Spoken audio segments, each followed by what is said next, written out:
Buenas noches, soy Carlos Elizondo. Bienvenidos a Primer Círculo. Muy buenas noches, soy Federico Reyes Heroles. Bienvenidos a Primer Círculo. Es normal en el presidencialismo mexicano que cada persona que llega a ocupar ese puesto imprima voluntaria o involuntariamente un sello a la forma de gobernar. De hecho, hubo un texto famoso de don Daniel Cosío Villegas que hablaba precisamente del estilo personal de gobernar.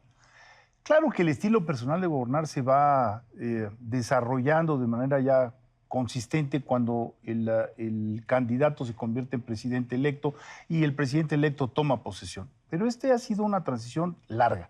Hemos tenido 5 meses para observar cuáles son esas características personales de Andrés Manuel López Obrador, esas características de su troquel, de cómo ve al país, de qué es lo que quiere hacer con el país, y creo que ya podríamos empezar a dar algunos vislumbres de ese estilo personal de gobernar. ¿Cómo la ves, Carlos? ¿Qué tal? Bien, yo creo que tienes toda la razón y sobre todo agregaría, el estilo personal pesa mucho, pesa más cuando tienes todo el poder. Entonces, cuando don Daniel, el gran historiador, escribió este texto, estaba pensando en Echeverría. En un mundo donde el presidente tenía las cámaras, todo para que su sello tuviera un eco o un efecto mucho más amplio. Y nuevamente, con Morena habiendo ganado todo, pues Andrés Manuel no solo tiene un sello personal, sino una capacidad de hacer de ese sello gobierno. Y sí, las transiciones siempre son largas. La diferencia es que ahora ha sido el presidente electo más activo que hemos visto, ahí sí desde la historia contemporánea del país. Sí. Entonces, no solo nos ha quedado muy claro qué quiere hacer, pero cómo lo quiere hacer. Y quizá el primer signo para mí, Federico, pues es un presidente que va a gravitar mucho en torno de él. Ejemplo, aeropuerto. Parecería que el grueso de su equipo le había dicho, le había hecho creer que el aeropuerto iba a ser en Texcoco. Entonces, estos señores fueron a hablar con terceros, a los mercados, explicarles que iba a ser Texcoco, y parecería que algunos días antes cambió de opinión, luego lanzó la consulta, y al final se hizo lo que él quiso sin que hubiera ningún proceso de diálogo o negociación o discusión al interior del gabinete. Se ve que a Andrés Manuel, 1, le gusta mandar, y 2, le gusta hacerlo de una forma muy directa, muy clara. Puede cambiar de opinión y todo el mundo tiene que cambiar. Bueno, yo ahí, por ejemplo, algo que me tiene asombrado y lo veo en los recortes periodísticos y en la forma de trabajar cotidiana, es las muy diversas posiciones que se fueron desarrollando en estos 4 o 5 meses. De hecho, yo tengo coleccionadas 7 posturas distintas de lo que debía hacerse en seguridad con el ejército. Venimos de la postura de regresar al ejército a los cuarteles y terminamos con una Guardia Civil que en realidad lo que hace es reincorporar al ejército. Guardia Nacional, que va a retomar las funciones de seguridad pública, que era precisamente una de las críticas que ellos habían hecho. O sea, la narrativa es bastante, diría yo, contradictoria en muchos casos y confusa. Y esto no ha generado certidumbre y los mercados han cobrado esa incertidumbre de manera carísima. Tienes razón, digamos, si uno ve casi cualquier tema, verá que ha habido muchas posiciones del candidato y luego presidente electo, y de repente un manotazo que sorprende a todos. O sea, no se empezó a filtrar en el tema de seguridad que mencionabas, que se estaba discutiendo una militarización de la seguridad. No, de repente, ¡pum!, salimos todos con la sorpresa, y sospecho que los miembros más cercanos de su equipo con la sorpresa de que siempre no vamos a regresar a los soldados a los cuarteles, sino los vamos a dejar permanentemente con un nuevo marco constitucional. Pero es eso, es presidente centralizador que además va decidiendo en función de lo que en el momento le parece es óptimo. No es como otros presidentes, son muy consistentes respecto a las señales que mandan y tratan de ajustar sus políticas a esas señales. Habrá temas donde a lo mejor es consistente, pero hay otros, los que ya hemos visto, que claramente no han sido. Mandaron la señal ni una coma le vamos a dejar la reforma educativa, y luego andaba el presidente electo diciendo, no, hay estas cosas de la reforma educativa que sí me gustan, como que la nómina la controla el gobierno federal. Entonces, la suma de mucho poder, porque no hay la restricción que estábamos acostumbrados de una oposición que te obligaban a negociar, aunado a una forma personal de tomar las decisiones, nos lleva a un mundo donde la palabra del presidente, a partir del 1 de diciembre, va a tener un impacto gigantesco. Ahora, yo no sé si tú tengas la misma impresión, pero uno revisa estos 5 meses y ha habido, diría yo, muchas salidas innecesarias que han tenido costos fuertes para la coherencia discursiva de la próxima gestión. En pocas palabras, lo que digo es, me parece que tendrían que sentarse más al escritorio e improvisar menos. El problema es que hablan todos los días, o él habla todos los días, y ese es un riesgo altísimo para un gobierno que va a iniciar. Sin duda, ese es una gestión de 6 años. Otro estilo, una cosa muy particular del observador. En un mes de presidente electo, dio más conferencias de prensa que el presidente Peña en toda su administración.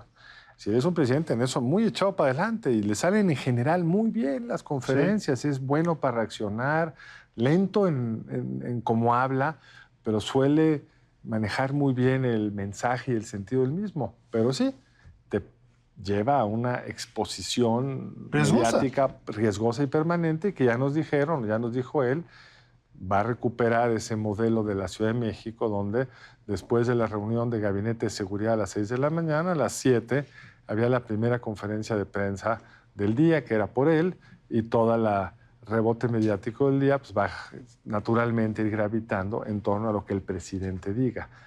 Y eso te lleva pues, a abrir muchos frentes, a tener discursos que pueden ser más de una ocasión contradictorios y donde a veces no hay el espacio suficiente para reflexionar. Y también hemos visto que cuando de repente se enoja, pues viene el manotazo y la reacción.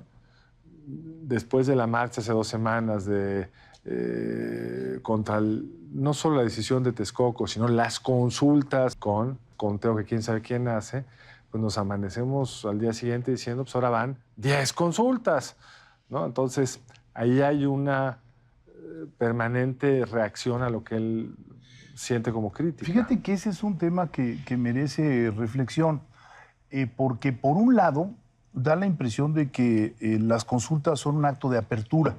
Sin embargo, pues los que hemos estudiado estadísticas sabemos que no son representativas, que son consultas realmente a modo, en donde ya casi puedes predecir qué es lo que cuáles van a ser las respuestas que se van a obtener de ahí. Pero después hay señales, hay molestias, hay voces que no son escuchadas. Si, por ejemplo, hubo la renuncia de 3 consejeros del Fondo de Cultura Económica. Esto puede parecer algo simbólico, pero nunca había ocurrido.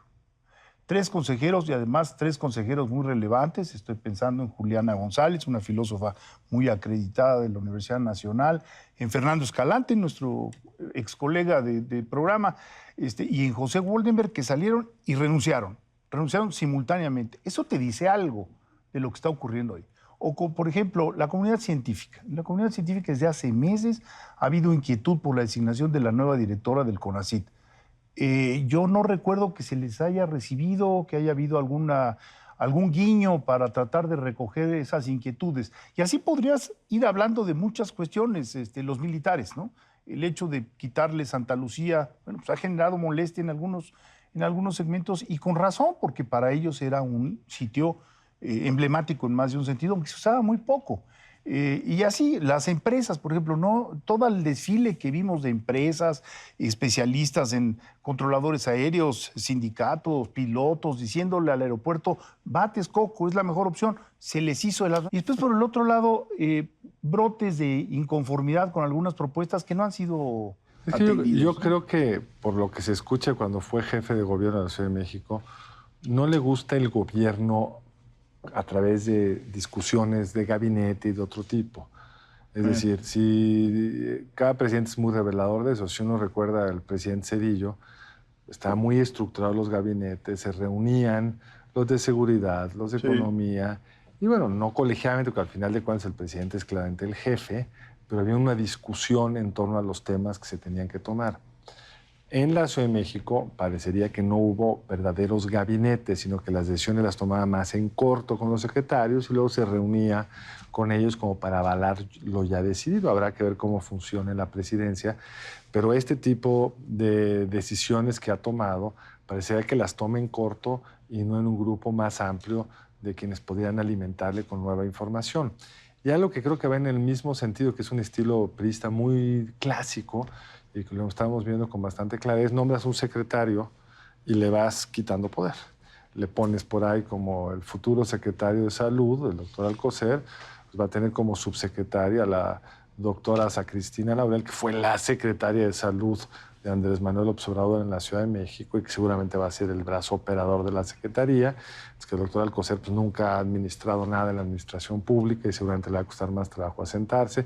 Además lo van a mandar a Acapulco, o sea, viene todo este fenómeno de que los secretarios van a estar atendiendo una parte de sus labores en Monterrey, donde les toque. Y estas cuñas que es muy de un estilo de control y desconfianza, donde vas teniendo subsecretarios que te reportan más directamente a ti que al propio secretario. En el caso de seguridad, pues le pusieron al secretario Durazo, le quitaron toda la función policíaca y se la mandan al ejército. A la Secretaría de Gobernación le quitan buena parte de las facultades que tiene, se la mandan a seguridad pública. Entonces ahí hay otro, lo que hemos visto en materia de los futuros superdelegados, que son funcionarios federales en los estados, que originalmente iban a estar coordinados en la presidencia, y ahora formalmente salió que se coordina en una Secretaría del Bienestar, pero con coordinación directa de un funcionario de coordinador de delegados a nivel de la presidencia. Entonces va a ser una forma de desinstitucionalizar cómo se toman las decisiones para centralizar el poder. Ahora, Carlos, no sé a ti, pero a mí me preocupa que hay una cierta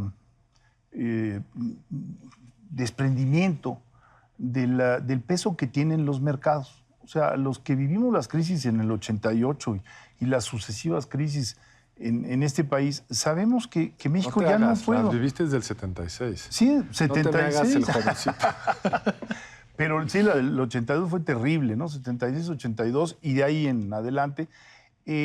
Sabemos que México ya no se puede aislar, que tiene que estar en contacto con los mercados. Y curiosamente los mercados se han vuelto cada vez, con los medios de comunicación, cada vez más presentes. Es decir, si una opinión de Standard & Poor's aparecía en Nueva York, pues se tardaba algún tiempo. Y ahora a los 2 minutos ya la tienes aquí y ya está generando reacciones en los mercados. Sabemos que no podemos pelearnos con los mercados.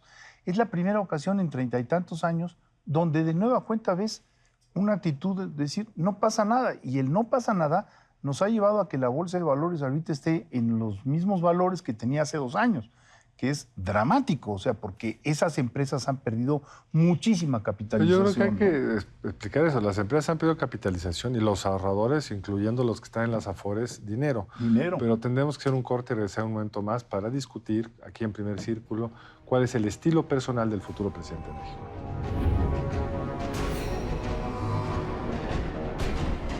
Estábamos en esta cuestión de, Carlos, de la globalización y de cómo también la globalización hace que este antiguo presidencialismo, que a lo mejor era funcional en los 70, en términos de que las relaciones internacionales eran totalmente otras, pues hoy sí genera mucho ruido en todas partes, ¿no? Ruido me refiero reacciones inmediatas ante las noticias internas, ¿no? Sin duda, pero además yo creo que desde José López Portillo es el primer presidente que no está familiarizado con la operación de los mercados. Y no lo lee como lo que es, un mecanismo descentralizado que simplemente va en función de la información disponible, optimizando sus inversiones. He oído a defensores de Andrés Manuel diciendo, qué horror, a Bolsonaro los mercados sí lo apoyan.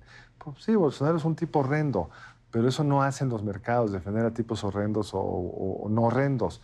Simplemente ven una expectativa de mejora en la economía brasileña, entonces la apuestan a la moneda brasileña y ven una expectativa de deterioro del crecimiento mexicano y la apuestan en contra. Si no entiendes cuál es el papel de los mercados, si lo ves como un conjunto de enanitos verdes conspirando en tu contra y te los quieres confrontar, pues vamos a estar viendo lo que pasó. Viene el recorte más severo que ha visto al gasto corriente en México, incluidos los años duros de la crisis respectivas, porque de ahí quieren sacar todo el dinero para poder financiar pues, los programas sociales del presidente electo y futuro presidente, ya casi. Pues ahora el recorte tuvo que ser más grande, porque en el camino, por una serie de malas decisiones, tienen un tipo de cambio mayor, una tasa de interés mayor, y el principal deudor de este país se llama el fisco mexicano, o sea, todos nosotros. Entonces el gobierno tiene que hacer un ajuste adicional a todas las instituciones del gobierno federal como resultado de esta mala comprensión. El año entrante seguramente tendremos un crecimiento menor, o por lo menos una expectativa de crecimiento menor, por lo mismo. Entonces, yo pensé que ya habían entendido de las izquierdas exitosas de América Latina. La más interesante es Evo Morales y Rafael Correa en Ecuador, que las finanzas y su comunicación con el mercado fue muy ortodoxo. Entonces pudieron hacer su agenda social sin tener que estar lidiando con el maltrato de los mercados, asustados por una decisión que ven contraria a la certidumbre y al crecimiento del país. Y sí, yo creo que el estilo personal del futuro presidente pasa también por eso. Creo que le cuesta trabajo entender que es descentralizado y no lo puedes desafiar. Gobierno que se ha peleado con los mercados en América Latina ha perdido. Ahora, el otro día en una charla alguien decía, no, es que seguramente va a corregir. Y regresando al estilo personal, decía yo, bueno, ¿se puede uno imaginar que corrija la postura sobre el aeropuerto después de la consulta? Yo lo veo muy difícil, te lo digo abiertamente. ¿Puede uno imaginarse que va a corregir este desconocimiento de los mercados? Porque dicen, bueno, ya formó el Consejo Asesor. El Consejo Asesor es de alguna manera un reconocimiento de que las relaciones... Consejo Asesor Empresarial. Empresarial se había deteriorado muchísimo y que entonces había que tratar de retomar esto y retomar una buena relación. Y yo creo que sí, pero ¿hasta dónde será capaz, por el estilo personal, de corregir ciertas cuestiones? Pues sin duda ese es uno de los grandes signos de interrogación que tendremos del futuro gobierno. Hay el primer presidente de izquierda en Francia, Mitterrand, que llegó desafiando a los mercados, nacionalizando la banca, y que parecía absolutamente impermeable a las consecuencias económicas de estos actos, que a los 2 años se dio cuenta que no estaba funcionando y dio la famosa vuelta en U, siguió defendiendo su política social, pero entendió que había una serie de restricciones y fue un presidente exitosísimo, terminó quedándose 14 años en el poder. Sí. Entonces, ojalá por el bien de México que lo pueda hacer, pero lo que hemos visto hasta ahora es que no le gusta cuando las cosas no salen bien y su estrategia como gutural, instintiva es doblar la apuesta por ese sentido. Ahora, ya sentado en la silla presidencial, pues el impacto es directo a él. Es decir, sí, estos momentos de tipo de cambio provocados por Texcoco lo sufrió el país, pero el secretario de Hacienda todavía no era su empleado, era el secretario de Hacienda que aún está el saliente. Entonces, quién sabe si en el gobierno, cuando puedan pulsar más claramente las consecuencias de este estilo de tomar ciertas decisiones, quizá uno maticen o aprendan a hacerlo mejor y a lo mejor en otro sentido incluso dar ciertas vueltas en temas que pues, no son rentables para ellos, porque cuando las tasas de interés suben, el que paga más va a ser el fisco por ser el más endeudado de todas las instituciones mexicanas. Es dispararse en el pie. La otra cosa que es muy interesante el Obrador es que tiene como ideas muy fijas. Una de las... O sea, hay cosas que varían mucho, pero hay cosas donde está clarísimo. Él siempre ha dicho, por ejemplo, que hay que descentralizar la vida de la Ciudad de México. Es una vieja cosa, o hacer trenes. Un viejo tema que ha manejado en todas sus campañas. Entonces, ahora que pues, va a ser presidente, pues va a hacer un tren en la península Maya, en la península de Yucatán. No nos ha dicho, no hay un estudio del costo-beneficio, y no hay un mecanismo de toma de decisión para validar si ese es el mejor uso de los recursos públicos. Ha decidido que hay que descentralizar la vida administrativa del país. Y a él le latió que la Secretaría de Salud originalmente está en Chilpancingo, parece que ahora está en Acapulco, la economía en Monterrey, la del medio ambiente en Mérida, la de turismo en Chetumal, la de cultura en Tlaxcala, etcétera, etcétera. ¿Por qué? Porque a él le latió, porque él cree que eso genera desarrollo en las ciudades a las que lleguen estos burócratas. pero no hay como un esfuerzo de hacer un cálculo, cuánto nos cuesta, qué le pasa a un gobierno federal que se fragmenta, qué ha pasado en otros países, cuántos países lo han hecho, ha salido bien, ha salido mal. Entre paréntesis, ningún país lo ha hecho. Al contrario, han centralizado. Las federaciones siempre concentran sus labores administrativas en una ciudad que además en general es en unas cuantas cuadras, están todas las dependencias federales.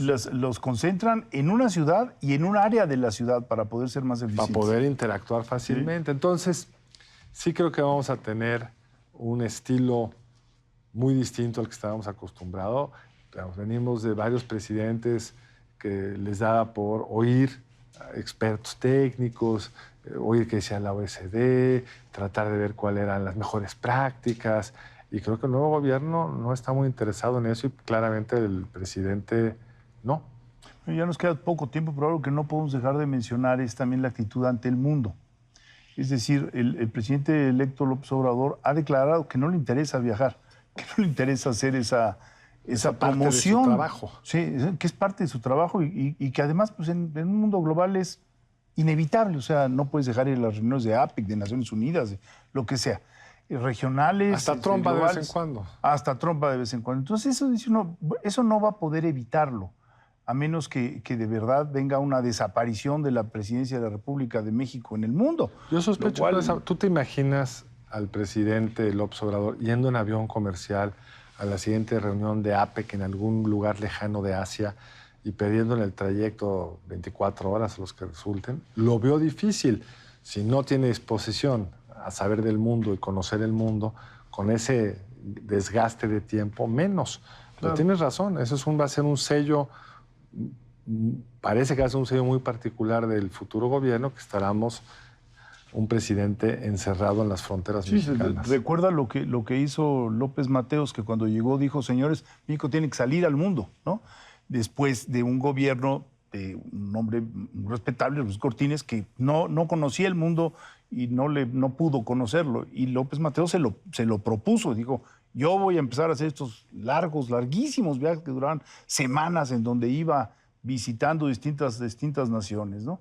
Y ahora dicen, bueno, ya no hay marcha atrás en eso, ni modo que dejes de ir a la cumbre de Iberoamérica pues, con el rey. Todo hace parecer que no va a ir, porque las condiciones materiales para ir se complicaron enormemente y la responsabilidad de un presidente no te da para estar desconectado y varado en un aeropuerto haciendo una conexión, mientras hay tantas cosas que decidir. Entonces él está poniendo las condiciones. Quizá es su verdadera motivación para vender el avión. No quiere viajar.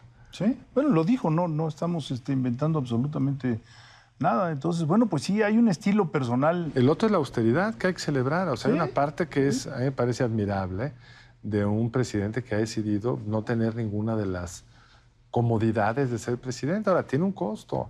El presidente, ahora sí que no tenía que preocuparse dónde iba a dormir, cómo se iba a mover, cómo iba a resolver su vida cotidiana. Y ahora van a tener que estar discutiendo si vive en palacio o no, si renta una casa junto o no, si se mueve muy temprano en la mañana en su coche para no entorpecer el tráfico, lo que sea. Pero ese estilo personal, todo tiene implicaciones. Todo tiene implicaciones, pero por desgracia parece que tenemos que irnos. Entonces, bueno, nos vemos la próxima emisión de Primer Círculo. Muy buenas noches. Buenas noches, nos vemos el lunes entrante aquí en Primer Círculo. Buenas noches.